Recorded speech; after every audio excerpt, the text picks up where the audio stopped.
There are defining moments in everyone's life. How you respond can change your entire future. Accepting what was dealt to you is one option, but fighting your way through the chaos and the pain so you come out stronger on the other side, well, that was the choice David Helms made after he nearly lost his life. And now he's on the fast track to the top in one of the most grueling and challenging sports there is. Navigating the choppy and frightening waters of the legal system. Any new cases that we get in come through my desk can be physically, mentally, and financially exhausting. You have to reach out to someone that knows what they're doing. It's a complicated process, but it's one David Helms experienced firsthand while driving in Dothan, Alabama on November 6, 2011. Another truck lost control on a highway. Both of us doing about 65. Came into my lane and hit me head on. His car, a pile of twisted and mangled metal. How he survived is anyone's guess. I had a brain injury, bleeding on the brain, but my worst injury was the dash went through my right knee, so I ended up having to have my right knee rebuilt. Unable to work or drive due to his injuries, he moved back to Arkansas so family and friends could help him heal. His medical bills skyrocketed to more than $100,000.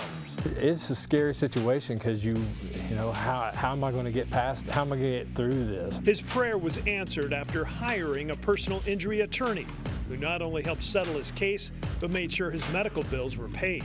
His new freedom allowing him to focus more on his recovery. I began to realize that the only time that I wasn't hurting was when I was physically moving to get stronger.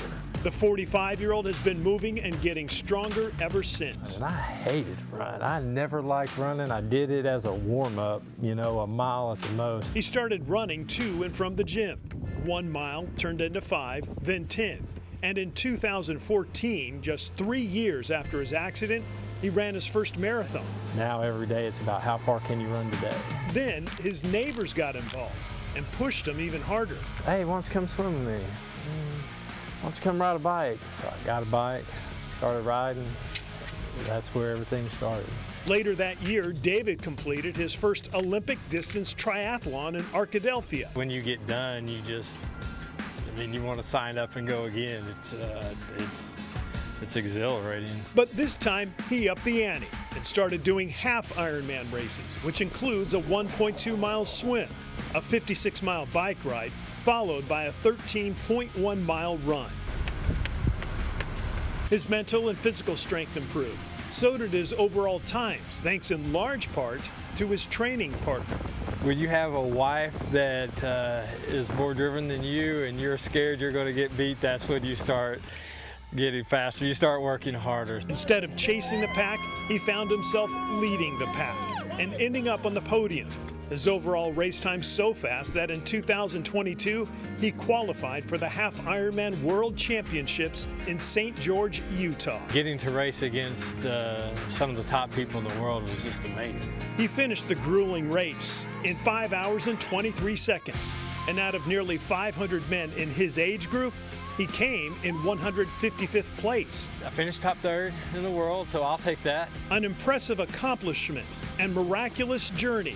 Ever since my car wreck, it has been how far can you run? How far can you push? For a man, just one step in front of the other. One step in front of the other. Who nearly lost his life and who's now determined to help others recover and live theirs to the fullest. It is worth noting that for the past 11 years, David has been working at the Brad Hendricks law firm, helping others heal from their injuries, just like his lawyer did for him after his accident.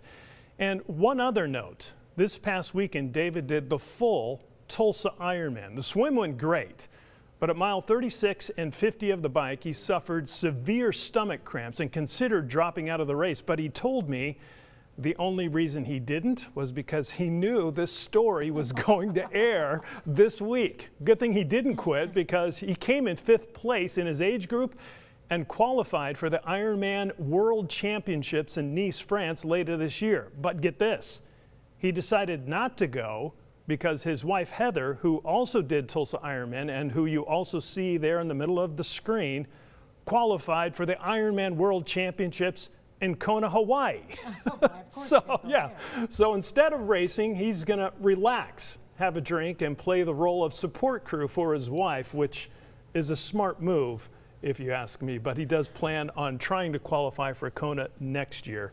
So I'm sure he will do just that. He will do just that. And I don't blame him for going to Hawaii Right. to relax. Let the wife carry the load this time.